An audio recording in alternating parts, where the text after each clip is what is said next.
All right, let's go over inverse variation. So first let's talk about direct variation.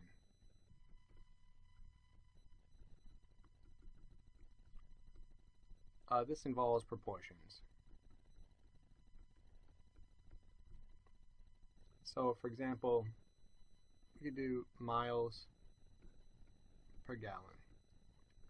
So if your car gets 20 miles for every 1 gallon, then it would be 40 miles for 2 gallons or 60 miles for 3 gallons. But they always divide to equal this number. Okay, also something to notice is that when miles goes up, gallons also increases. If miles were to go down, so like if we went down to 10 miles, we'd only use half of a gallon. So likewise, if miles were to go down, the gallons used would also go down. So direct variation has to do with proportions. So you could have like a x1 over y1, and that would be the same as x2 over y2. They always divide to equal some constant, in this case, which is 20 over 1. Okay, now inverse variation is going to be the opposite of this.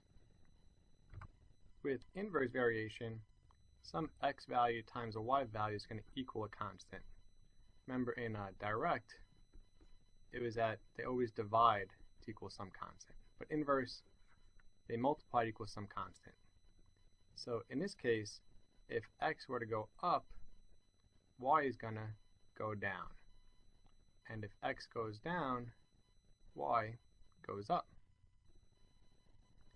So just like in a direct variation, since a proportion, we could have x1 over y1 equals x2 over y2, right? A regular proportion. So just like before, miles 1 over gallons 1 equals miles 2 over gallons 2. Here it's different. They multiply to equal a constant, so x1 times y1 is going to equal x2 times y2. So instead of this example where we had miles traveled and gallons used, we could do something like miles traveled and gallons remaining. So how much gas is left? So if you travel a lot, or if you drive far, the number of gallons left in the car is going to go down. It's going to vary inversely. Okay, it might not match this equation, but that's basically the idea of inverse variation. One goes up, the other goes down. So let's look at some examples. So this example isn't necessarily factual. I'm just going to use it to demonstrate inverse variation. So if it takes 2 hours for a 5-pound block of ice to melt in a 60-degree Fahrenheit room, how long will it take a 5-pound block of ice to melt in an 80-degree Fahrenheit room, assuming time and temperature are inversely related?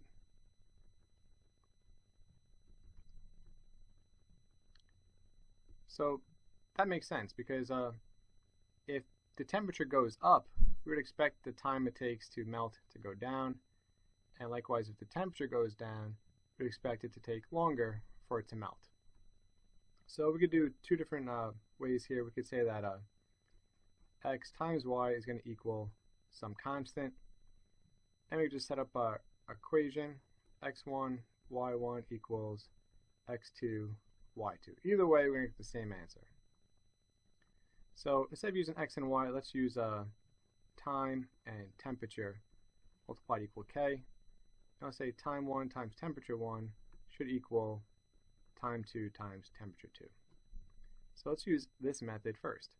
So it takes 2 hours if the temperature is 60.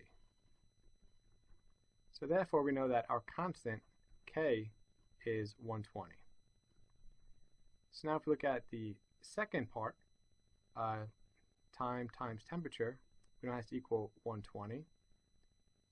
But this time, we're looking for how long it will take if the temperature is now 80 instead of 60. So we can solve for time. So divide by 80, divide by 80. So let's reduce this. We could first divide both of these by 10, so we just get 12 over 8. Then reduce it again, 4 goes into both of these, and we get 3 over 2.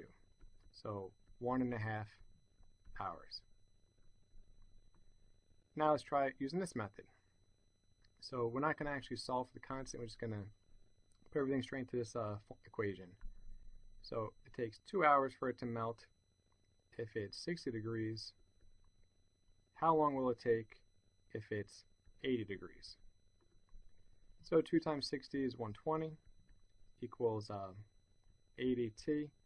So we see we basically have the same formula here, or at the same step.